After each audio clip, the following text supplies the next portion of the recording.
శ్రీమహాగణాధిపతయే నమః. ఓం గురుభ్యో నమః. ఓం శ్రీమాత్రే నమః. అరుణాం కరుణాతరంగితాక్షీం ధృతపాశాంకుశపుష్పబాణచాపాం అనిమాదిభిరావృతాం మయూకైః అహమిత్యేవ విభావయే భవానీం. శ్రీమాత్రే నమః. ప్రేక్షకులకి లలితాంబిక అమ్మవారి యొక్క అనుగ్రహం పరిపూర్ణంగా కలగాలని స్ఫూర్తి కోరుకుంటూ మనం ఈరోజు ఈ యొక్క వార ఫలితాల్లో 5వ తేదీ నుంచి 11వ తేదీ అక్టోబర్ మధ్యలో ఉండేటువంటి గ్రహస్థితి ఏమిటి? మనకి చంద్రుడు ప్రధానంగా కుంభరాశి నుంచి వృషభ రాశి వరకు సంచారం జరుగుతుంది అయింది ఈ వారం రోజుల పాటు. అలాగే మిథునంలో గురువు, సింహరాశిలో శుక్రుడు కేతువు, కన్యారాశిలో రవి, అదేవిధంగా తులారాశిలో కుజుడు బుధుడు కలిసి ఉన్నారు. ఇక ఈ మీనరాశిలో శని యొక్క సంచారం జరుగుతూ ఈ యొక్క ద్వాదశ రాశుల వారికి ఎటువంటి ఫలితాలు జరగనున్నాయి, మరియు ఏ విషయాల పట్ల జాగ్రత్తగా ఉండాలి, ఏ నామస్మరణ, ఏ పరిహారం చేసుకోవడం వల్ల చిన్నపాటిది, మనం పెద్దగా ఏం కంగారు పడకుండా చాలా చిన్న నామస్మరణతో ఈ కలియుగంలో మనం తరించగలుగుతాం. కాబట్టి ఎటువంటి పరిహారాలు చేసుకోవాలనేటువంటి విషయాలు చెప్తుంది నేనైనప్పటికీ కూడా చెప్పిస్తుంది సాక్షాత్ లలితామ్మవారిగా భావిస్తూ ఒక్కొక్కటిగా తెలుసుకుందాం. సింహం వారికి కనుక చూసుకున్నట్లయితే లగ్నంలో శుక్రకేతువుల యొక్క సంబంధం కలిగి ఉంది. కాబట్టి శుక్రుడు కేతువు ఎప్పుడైతే కలిసి ఉన్నారో లగ్నంలో, శుక్రకేతువులు ప్రధానంగా శుక్రుడు అమ్మవారికి కారకుడు, కేతువు గణపతికి కారకుడు. కాబట్టి శుక్రకేతువులు గణపతి అమ్మవారి యొక్క ఆరాధన ఏదైతే ఉంటుందో మీకు చక్కటి ఫలితాలు ఇస్తుంది.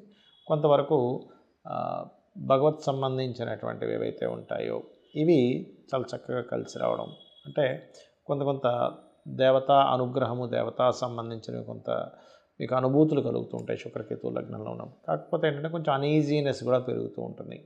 అలాగే లగ్నాధిపతి ధనస్థానంలో ఉన్నందుకు, కాకపోతే కాస్త పాపకత్తిలో ఉన్నాడు కాబట్టి మనీ ఏదో స్ట్రక్ అయిపోయినట్టుగా ఇటువంటి ఫలితాలు జరుగుతూ ఉంటాయి.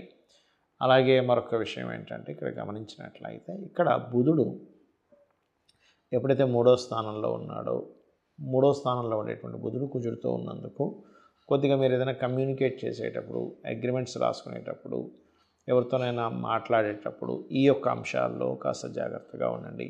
భూముల మూలంగా, భూమి అమ్మడం మూలంగా ధనయోగం అనేటువంటిది బలంగా చూపిస్తుంది. అలాగే వ్యాపార రంగాల్లో, ముఖ్యంగా స్పిరిచువల్ రిలేటెడ్ రంగాల్లో ఉండేటువంటి వారికి కొన్ని అభివృద్ధికరమైనటువంటి వాతావరణం కనబడున్నాయి. అలాగే పంచమ స్థానం అధిపతి గురువు లాభంలో ఉన్నందుకు ఉపాసనా మార్గాల్లో వెళ్ళేటువంటి వారికి కూడా చాలా బాగుంటుంది అనేటువంటి చాలా స్పష్టంగా చూపిస్తుంది. సప్తమ స్థానంలో చంద్రుడు రాహు కలయిక 5వ తేదీ ఉంటుంది. కాబట్టి ఎట్టి పరిస్థితుల్లో పార్ట్నర్షిప్స్ విషయంలోని, అలాగే వివాహ సంబంధించినటువంటి అంశాల్లోని ముఖ్యంగా జాగ్రత్త వహించండి. అలాగే అష్టమ స్థానంలో శని వక్రించి ఉన్నాడు కాబట్టి ఇక్కడ మీరు ఏదైనా రీసెర్చ్ చేసేటప్పుడు, లేనట్లయితే మీరు ఏదైనా అంటే పార్ట్నర్స్తో కలిసి ఏదైనా ఒక విదేశీ ఇంపోర్ట్ ఎక్స్పోర్ట్ ఇలాంటి విషయాల్లో చేసేటువంటివి కొంచెం జాగ్రత్తగా చూసుకొని చేయాలనేటువంటి చూపిస్తుంది.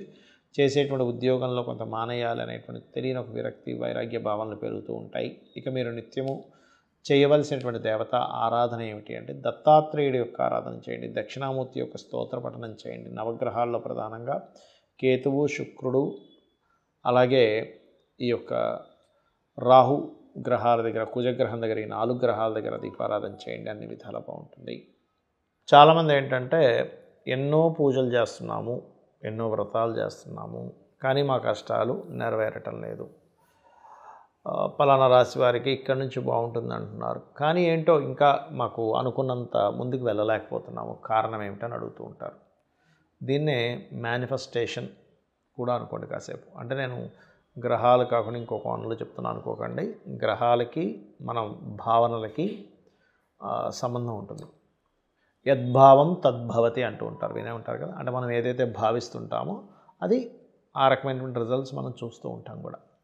అయితే ఇక్కడ నేను చెప్పబోయేది ఏంటంటే చాలామంది అసలు క్యాలిక్యులేషన్ అనేటువంటి సరిగ్గా చేసుకోకుండా మనకు భగవంతుడు ఏదైతే చక్కగా ఇస్తున్నాడో దాన్ని మర్చిపోయి లేని దాని గురించి ఎక్కువ చింతిస్తూ ఉంటాం.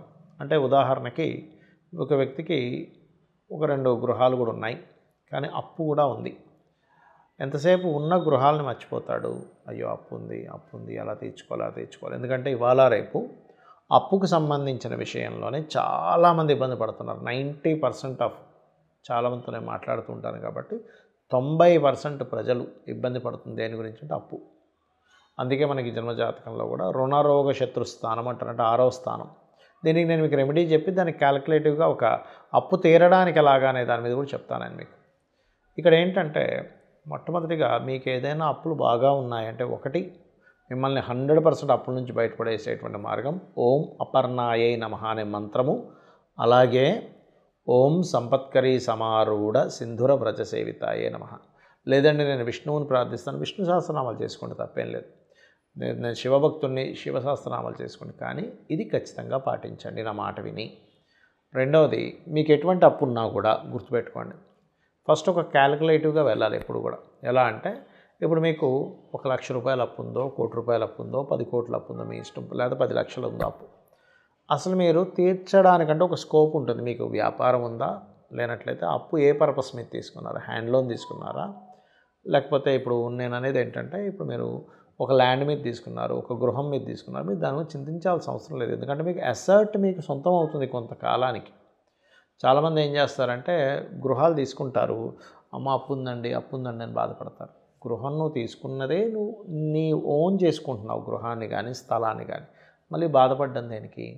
సరే ఒక వెహికల్ తీసుకున్నాము, నీకు వెహికల్ సొంతం అవుతుంది. లేదా ఒక గోల్డ్ లోన్ తీసుకున్నాం అంటే గోల్డ్ కొనుక్కున్నాం లోన్లో, తర్వాత తీర్చుకున్నాం, గోల్డ్ నీకు సొంతం అవుతుంది. ఇలా కాకుండా మరి కొంతమందికి ఎలా ఉంటుందంటే వాళ్ళ స్థితి బాగోక వాళ్ళు బిజినెస్ లాస్ అయ్యో, లేకపోతే వాళ్ళకి అనారోగ్యం వచ్చో, ఇంకేదో పిల్లకి పెళ్ళనో, లేకపోతే పిల్లల కోసం చదువు కోసం దేనికోసం సంథింగ్ అప్పులు చేసేస్తారు, ఒక్కోసారి లగ్జరీలోనో అర్థం చేసుకోకుండా. అప్పుడు మనం దాన్ని తీర్చుకోవడానికి చాలామంది చేసే మిస్టేక్ ఏమిటి అంటే వడ్డీలు మాత్రమే కడుతుంటారు, అసలు తీర్చరు ఎక్కడ కూడా. అలా మీరు ఓన్లీ వడ్డీలే కట్టే ప్రాసెస్లో ఉంటే కనుక ఫస్ట్ దాన్ని అసలు వడ్డీ పూర్తిగా కట్టేటువంటి ప్రాసెస్ని స్టార్ట్ చేసుకోండి, పాయింట్ నెంబర్ 1. రెండవది ఎప్పుడూ కూడా అప్పు ఉంది అని బాధపడినంత మాత్రాన అప్పు తీరదు. ఒక పేపరు పెన్ను తీసుకొని దాన్ని 2 రకాలుగా మార్జిన్ కొట్టుకోండి. ఒకటి మీకు ఎంత శాలరీ వస్తుంది, మీకున్న అప్పు ఎంత, ఇది నేను ప్రతి నెల ఎంత కడితే మీ అప్పు క్లియర్ అయిపోతుంది. ఒకవేళ మధ్యలో ఎక్కడైనా మీకు జాబ్ చేస్తున్నట్లయితే అది కనుక మీకు ఆ జాబ్ పోయినా కూడా ఒక 2-3 నెలలో 6 నెలలో గ్యాప్ వచ్చినా కూడా నేను ఎంతకాలానికి నేను ఈ అప్పు తీర్చుకోగలను అనేటువంటి ఒక క్లారిటీగా రాసుకోండి. అలా కాదు మీరు ఒక వ్యాపారస్తులు, మీరు ఏ వ్యాపారం చేస్తున్నారు, ఆ వ్యాపారం వల్ల అసలు మీకు లాభం వస్తుందా నష్టం వస్తుందా, వ్యాపారం ఏదైనా మార్చుకోవాలా. ఇక్కడ చాలామంది ఏంటంటే వ్యాపారం ఏది పడితే అది చేస్తారు, కానీ మన జన్మజాతకంలో ఏ గ్రహం వ్యాపారాన్ని ఇస్తుంది అనేది పర్టికులర్గా తెలుసుకోగలగాలి. తెలుసుకొని ఆ వ్యాపారం ద్వారా మీకు కొంత డబ్బు వస్తుంది. ప్రతి నెల వ్యాపారం ద్వారా 1,50,000, 2 లక్షలు, 10 లక్షలు, 1 కోటి రూపాయలు సంపాదిస్తున్నారు. మీ తాహతు తగ్గట్టుగానే ఒక అప్పు కూడా తీసుకున్నారు. అప్పుడు ఆ వ్యాపారంలో మీరు ఎంత అప్పు, మీరు ఎన్ని డబ్బులు మీరు కట్టగలరు ప్రతి నెల కడుతూ, ఒకవేళ అప్ అండ్ డౌన్స్ ఎప్పుడైనా వ్యాపారంలో వచ్చినా సరే మీరు ఆగినా మీరు ఎంత రోజులు అంటే ఎంత కాలంలో మీరు అప్పు తీర్చగలరు, సంవత్సరమా, 2 సంవత్సరాల, 3 సంవత్సరాల, 5 సంవత్సరాల, 10 సంవత్సరాల, పేపర్ మీద నీట్గా రాసుకోండి నా మాట విని. ఇలా పేపర్ మీద పెన్ పెట్టి మీరు రాసుకున్నప్పుడు మీ సబ్కాన్షియస్ మైండ్కి అది కనెక్ట్ అవుతుంది. చూడండి, మనం చిన్నప్పుడు పుస్తకం పట్టుకొని చదివేటప్పుడు పెద్దలు ఒక మాట అనేవారు, అరే నువ్వు 10 సార్లు చదివేకంటే ఒకసారి రాయి నీకు గుర్తుంటుందని. అంటే దాని అర్థం ఏంటంటే సబ్కాన్షియస్ మైండ్ ఎప్పుడూ కూడా మీకు అది గుర్తుంచిపోయేలా చేస్తుంది. మీరు ఎప్పుడైతే నాకు ఫలానా తప్పు ఉంది, నేను ఈ ప్రాసెస్లో ప్రతి నెల ఇంత కట్టుకొని ఇన్ని సంవత్సరాల కల్లా నేను రిలీఫ్ అవుతాను అనేటువంటిది మీరు పేపర్ మీద కనుక మీరు రాసుకోగలిగితే అప్పుడు ఏమవుతుందంటే ఇట్స్ వెరీ క్లియర్, మీకు ఒక క్లారిటీ వస్తుంది. ఎప్పుడైతే మీ మైండ్ క్లారిటీ వచ్చిందో మీరు టెన్షన్ పడడం తగ్గుతుంది. ఇక్కడ ఏమవుతుందంటే అప్పుల వల్ల చాలామంది జబ్బులు పాలవుతున్నారు. అంటే అలాగ అయ్యో అప్పు ఉంది ఎలా తీరాలి టెన్షన్, వాడికి నిద్ర పట్టదు, సరిగ్గా తినలేడు, ఎక్కడికి వెళ్ళినా ఎంజాయ్ చేయలేడు, ప్రతి క్షణము బాధ. ఆ యొక్క బాధ మీకు ఒక క్లారిటీ ఇచ్చారు, సబ్కాన్షియస్ మైండ్కి ఒక క్లారిటీ ఇచ్చారు. మీరు క్లారిటీ ఇచ్చినప్పుడు ఏమవుతుందంటే అది మీకు అది ఓకే నేను రోజు మీ పని మీరు కూల్గా చేసుకొని వెళ్ళిపోతారు, మీరు హ్యాపీగా ఉంటారు. అప్పుతో మీరు బాధపడుతూ జీవితాన్ని ఒక 5 సంవత్సరాలు గడిపినా, పడకుండా గడిపినా 5 సంవత్సరాల తర్వాత మీకు అప్పు తీరుతుంది, కానీ మధ్యలో ఎక్కడ తీరిపోదు.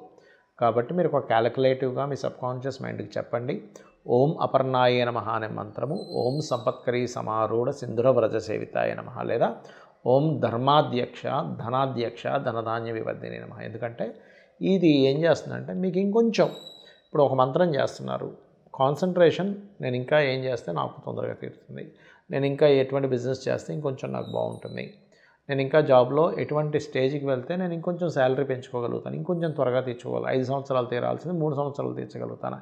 ఈ యొక్క కాన్సన్ట్రేషన్ పెరుగుతుంది మీరు మంత్రం చేసుకోవడం వల్ల. అమ్మవారి యొక్క అనుగ్రహం కలుగుతుంది. మీ అందరికీ కూడా అప్పుల బాధలు పూర్తిగా పోవాలని మనస్ఫూర్తిగా కోరుకుంటూ శ్రీమాత్రే నమః.